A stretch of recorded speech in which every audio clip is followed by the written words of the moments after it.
उत्तराखंड की औद्योगिक राजधानी जमशेदपुर में इस वक्त हूँ और मैं आज श्री राजकुमार अग्रवाल जी के समक्ष हूँ, जो कि इनका एक यहाँ औद्योगिक साम्राज्य है और इनके साम्राज्य से एक जो प्रोडक्ट निकलता है, पहले हम आयात करते थे,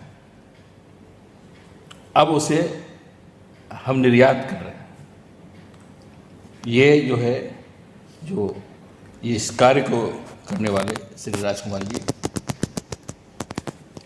एक ही समाज सेवी में हैं। गौ सेवा तो है ही उनका प्रमुख कार्य, और भी उनका दिल जितना अपने साम्राज्य पे है, औद्योगिक साम्राज्य पे है, उससे कम नहीं समाज सेवा पे है। तो हम बात करते हैं, उन्होंने बहुत सारे कार्य किए हैं, धीरे धीरे उनसे जानेंगे। तो सबसे पहले तो यही जानना चाहूँगा कि आप अभी क्या, आपका जो औद्योगिक जो ये परिसर है, इसमें क्या बनता है, क्या बनाते हैं? हम लोग स्पेशल रिफ्रैक्टिव प्रोडक्ट बनाते हैं वैसा, और ये हाईटेक केमिकल के नाम से कंपनी जानी जाती है। और हम लोगों ने इस कंपनी को 1987 में शुरू किया था जी। और जैसा कि आपने भी बताया, यही चीज़ है कि पहले ये आइटम इंपोर्ट होता था, आयात होता था स्टील प्लांटों में। जी। धीरे धीरे ये इंपोर्ट बंद हुआ और हम लोग इंडिया के प्लांटों को तो कैटर करते ही हैं, साथ में एक्सपोर्ट भी करते हैं। जर्मनी हमारा माल जाता है वैसे। तो इस उद्योग को आपको स्थापित करना है, इसका आपके मन में कब ख्याल आया? हाँ, ये थोड़ा कठिन क्वेश्चन है आपका, क्योंकि ख्याल देखिए, ये तो अपने कार्य करते करते हो जाते हैं जी। लेकिन ये मुझे भी नहीं मालूम कि ये कार्य कैसे शुरू हुआ। हम लोग शुरू में ट्रेडिंग का काम करते थे जी। और ट्रेडिंग के काम करते करते फिर हम लोगों ने मैन्युफैक्चरिंग का काम एक छोटे रूप में शुरू किया जी। और उससे फिर हम लोग यहाँ तक पहुँचे।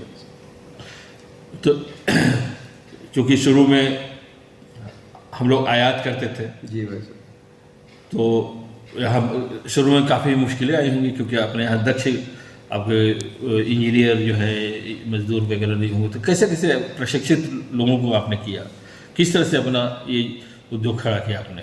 आपके जैसे सज्जन लोग हमारे साथ जुड़ते चले गए वैसा, जो मैं समझता हूँ जी। और एक आपके जैसे सज्जन लोग जुड़ते हैं तो उससे एक अच्छा कारवां बनता चला जाता है। लेकिन ये फैक्ट है कि हमने अपना बिजनेस 8,570 रुपये से शुरू किया था जी।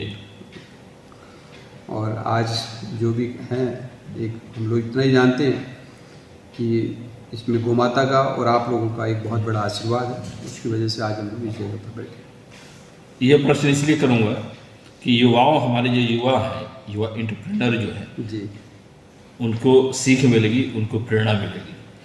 तो जब आपने शुरू किया था, आपके साथ कितने लोग थे? आज कितने लोग आपके साथ? शुरू में 4 लोग थे हमारे साथ जी। और आज 1103 लोग हैं वैसे। जी।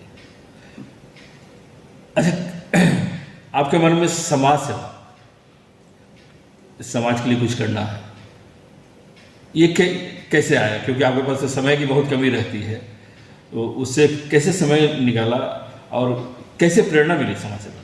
देखिए, एक समाज सेवा जो आप कहते हैं वैसे समाज सेवा मैं किसे कहता हूँ मुझे भी नहीं मालूम, लेकिन मैं इतना ज़रूर जानता हूँ कि जो हमारे शास्त्र में पढ़ाया जाता है, या तो हम शास्त्र को झूठा माने जी, और शास्त्र को अगर हम सच्चा मानते हैं जी, तो शास्त्र में कही हुई बातों को अगर हम ध्यान दें और उस बातों पर हम गौर करें। एक छोटा सा एग्जाम्पल लें आपके सामने में कि एक नंदी जिसकी पूजा करते हैं, शंकर जी के मंदिर में मिलता है। हाँ। पत्थर के रूप में रहता है, लेकिन जब वो शंकर जी के मंदिर में जब वो रहता है तो वो भगवान कहलाता है, और जब वो हमें रोड पे दिखता है तो वो पशु कहलाता है। जी। इसे ही हम कलयुग कहते हैं। साक्षात भगवान के तो हमें दर्शन तो होता है, आज भी हम नंदी का दर्शन करते हैं, हमें रोज नंदी का साक्षात दर्शन हो सकता है। लेकिन आप मुझे बताइए कि जब वो नंदी साक्षात दिखा तो वो पशु कैसे हो गया? जी। लेकिन वही मंदिर में जब पत्थर के रूप में दिखता है तो वो भगवान कहलाता है। अब वहाँ पर हम अपनी मनोकामना पूरी करने की बात कहते हैं और साक्षात दिखते हैं तो उसमें पत्थर फेंकते हैं। तो मैं ये जरूर आपको बताना चाहूँगा कि आज भी इस कलयुग में साक्षात भगवान घूमते हैं। साक्षात भगवान का मतलब ये नहीं होता, क्योंकि आपने जब युवा की बातें कही है, ये युवा तक इस साइंस को पहुंचाने का जरूर आप काम करें। ये प्योर साइंस है जी। प्योर साइंस क्या है कि आज जो गोवंश जिसे हम देखते हैं, सबसे पहले तो इसे जानवर और पशु बोलना छोड़ें। जब तक हम इसको पशु और जानवर कहेंगे, एक तो इंसान जब देखते हैं कि किसी को आप गाली गलौज करते हैं, उसी तरह से हम अपने भगवान को अगर जानवर या पशु कहा तो एक हत्या तो हमने उसी समय कर दी उसकी। बिल्कुल। तो सबसे बड़ी हत्या तो जानवर और पशु करने से उसकी होती है। अगर आप युवा वर्ग को ये जगह पाए कि जो हम शास्त्र की बात करते हैं, जो साइंस की बात करते हैं, आप अब थोड़ा देर के लिए हम साइंस को ले लें। एक ऐसा यही एक हमारा गोवंश है जो ऑक्सीजन लेता है और ऑक्सीजन छोड़ता है जी। बिल्कुल। और आप कैसा भी नॉनवेज रख दो, नॉट ओनली इंडिया में, विदेश में भी, लेकिन वो नॉनवेज को टच नहीं करेगा। वैसा ये वेजिटेरियन खाएगा। और उससे भी बड़ी चीज़ देखिए कि ये खाने के लिए जितनी भी जो आपकी बेकार की चीज़ें होती है, इनको वही चाहिए और सबसे अच्छी चीज़ आपको प्रदान करता है।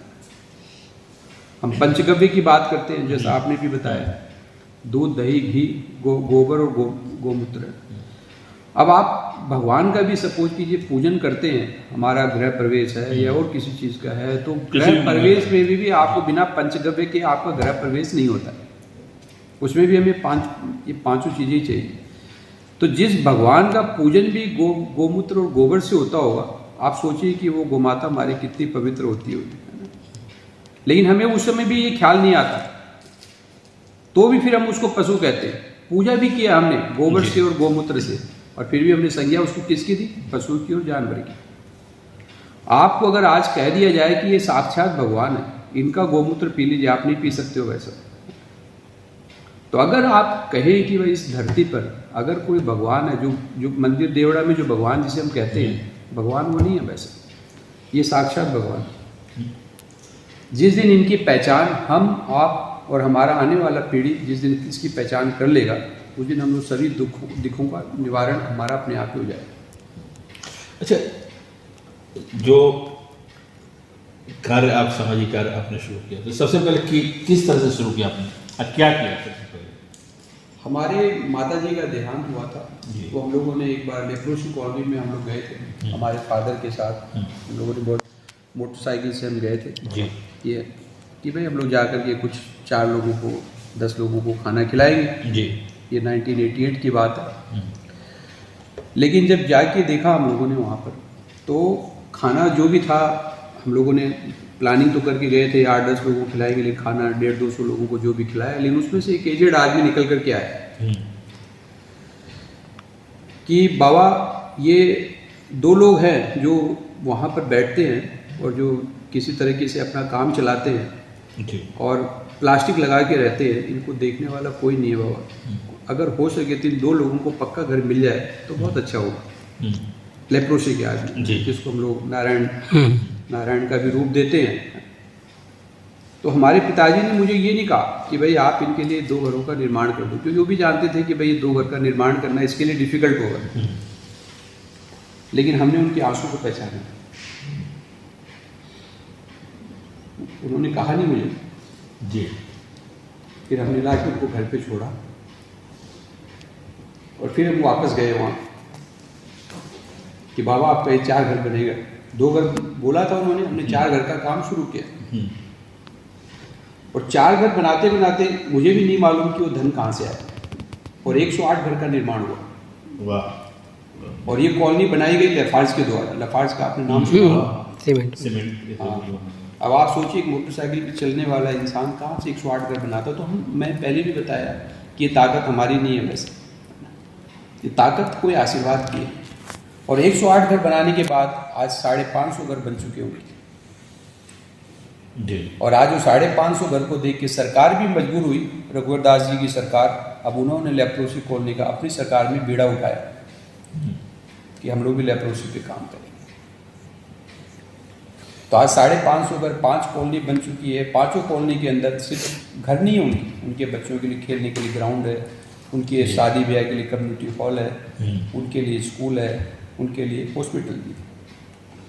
तो चूंकि अभी लेप्रोसी वालों की बात हो रही है कुछ रोगियों की, अच्छा ये बताइए कि आपने उनको शेल्टर दिया, सब कुछ दिया? हमने नहीं दिया, मैं तो आपको बार बार आप माध्यम बने, जी, हम तो कार्यकर्ता ही है वैसे। लेकिन एक समाज के जो लोग हैं, जो स्वस्थ, जो उनका एक मानसिक सोच उनके प्रति जो बहुत चेंज हुआ है, बहुत चेंज हुआ है। जो पहले आज सोचते थे कि भाई देखिए आज घर में कोई एक्सपायर कर जाता है, कोई कुछ होता है, तो हम लोग क्या करते हैं कि नारायण बस्ती में जाकर के कुछ लोगों को खाना खिलाया जाए। कई बार ऐसा भी होता है कि हम लोग अपने घर पे बुला लेते हैं और बुला के उनको कहाँ बैठाते हैं, नाली के बाहर, और खाना देते समय में दूरी मेंटेन करते हैं कि कहीं हमको ये कुछ रोग नहीं पकड़े, और हम तो उनको गले लगाते जाए। आज आप सोचिए कि अगर ये छुआछूत की बीमारी होती तो जो आज उनकी जो बच्चे होते हैं, सबसे पहले तो उनको तकलीफ होती। आज एक सिंगल बच्चे को तकलीफ नहीं है। आज वो लेप्रोसी के 160 बच्चे स्कूल में पढ़ते हैं और 160 बच्चों के अंदर एक सिंगल बच्चे को वो तकलीफ नहीं है, तो लेप्रोसी कोई छुआछूत की बीमारी नहीं है। उन्हें समाज की मुख्य धारा से जोड़ने का भी काम करना है सिर्फ हम लोग। हाँ जी, ऑटोमेटिकली होता चला गया। अब जो देखिए मांगने के लिए भिक्षा के लिए जाते थे वो लोग, धीरे धीरे अब उनके अंदर में जब इतने अच्छी बस्ती में रहने लग गए तो उनके अंदर भी एक भावना डेवलप हुई कि अब हम लोग को ये मांगने का काम छोड़ना चाहिए। तो लोग बहुत से दूसरे कामों को पकड़ने लगे। तो आज मांगने वालों की संख्या जैसे पहले होती थी 70%, अब वो घट करके आ गई 10% पे, 5% पे आ गई। ये तो और क्या आपने किया इसके अलावा? गौ सेवा के पहले तक क्या क्या आपने किया? हमने तो कुछ नहीं किया वैसे। अच्छा ठीक है, गौ सेवा का प्रारंभ कैसे हुआ?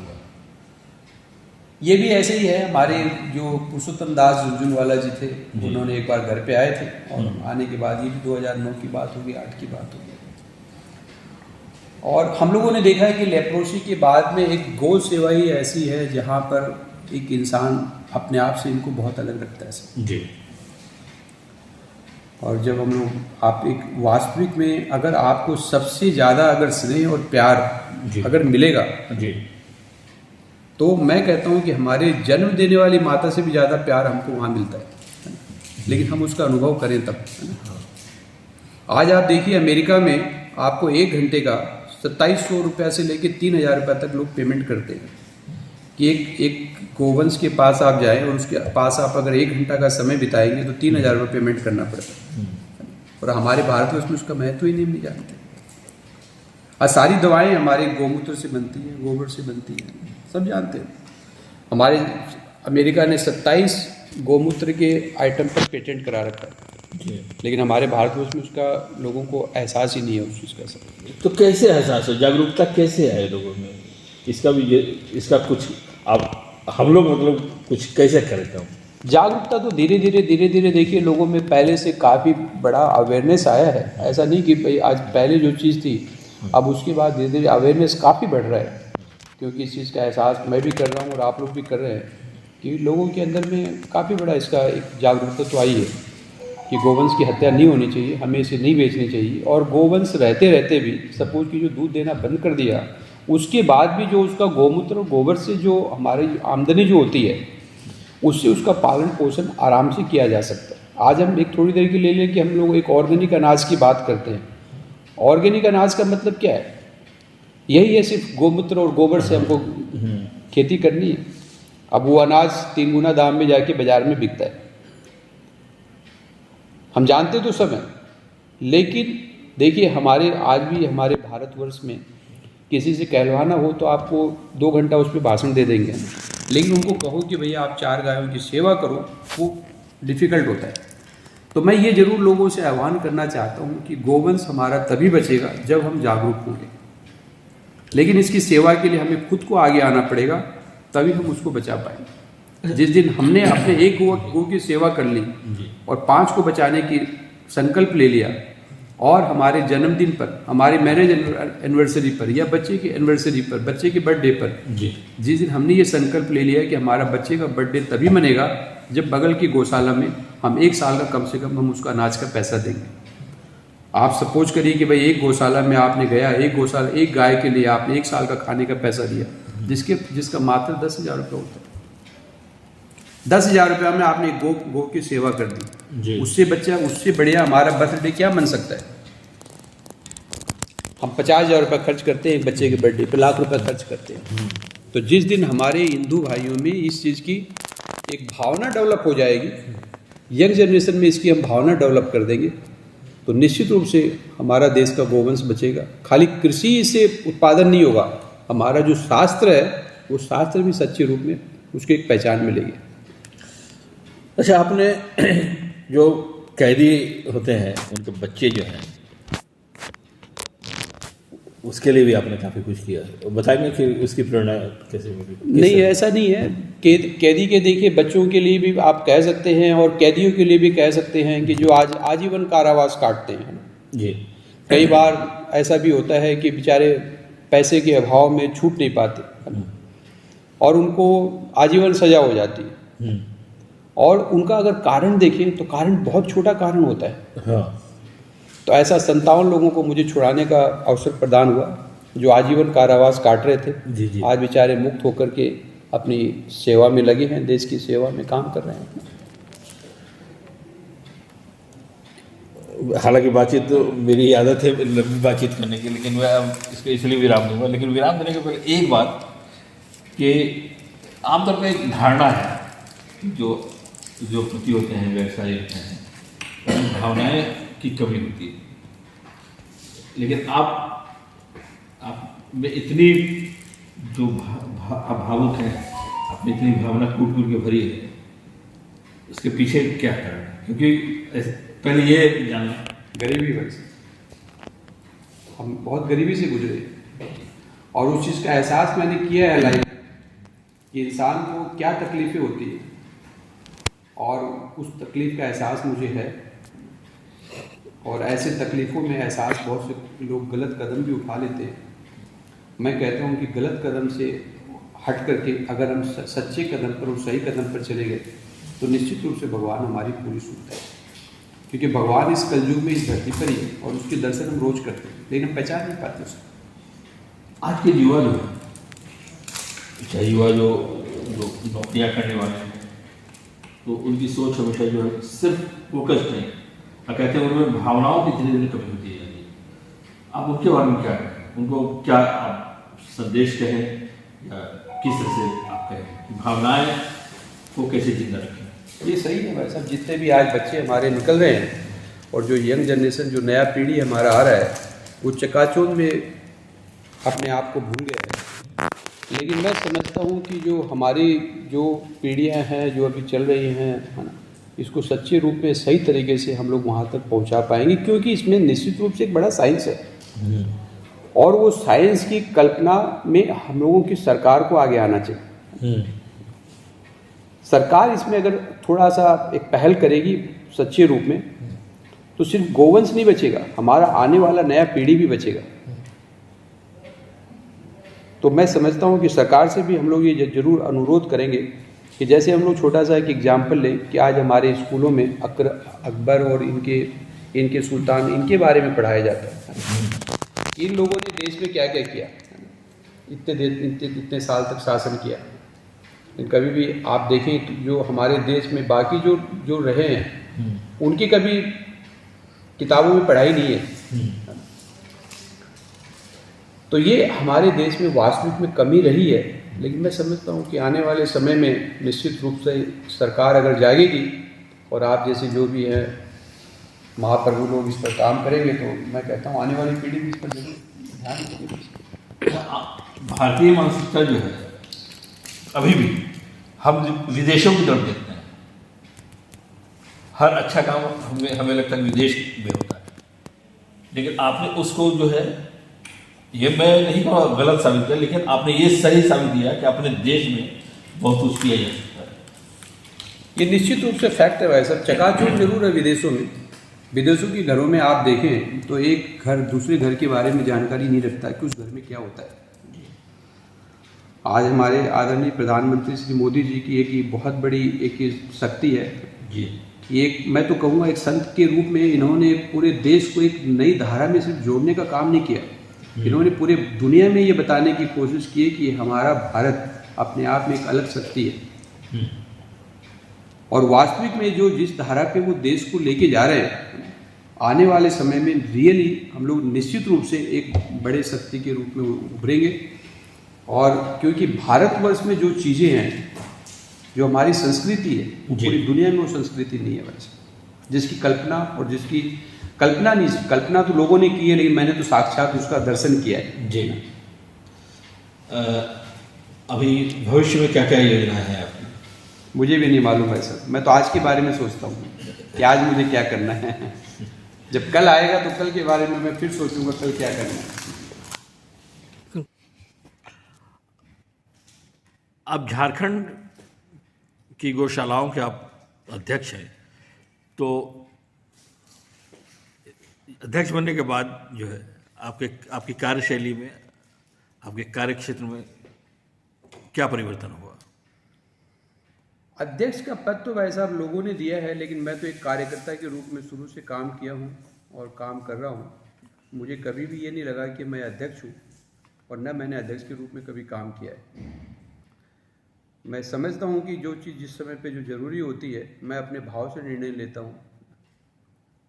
मैं मन से निर्णय नहीं लेता, मैं अपने भाव से निर्णय लेता हूँ कि ये चीज़ ज़रूरी है, और जितनी हमसे कोशिश हो सकती है मैं वो कोशिश के मुताबिक काम करने की कोशिश करता हूँ। अभी मैं बात कर रहा था श्री राजकुमार अग्रवाल जी से, आपने उनकी बातें सुनी। निश्चित रूप से उनकी बातें समाज के लिए और हमारे युवा जो भी हैं उनके लिए उपयोगी होंगी। इसी मोड़ पे इस बातचीत को मैं विराम देता हूँ। फिर किसी मोड़ पे किसी हस्ती के साथ आपको मुलाकात करवाऊँगा। तब तक के लिए विदा।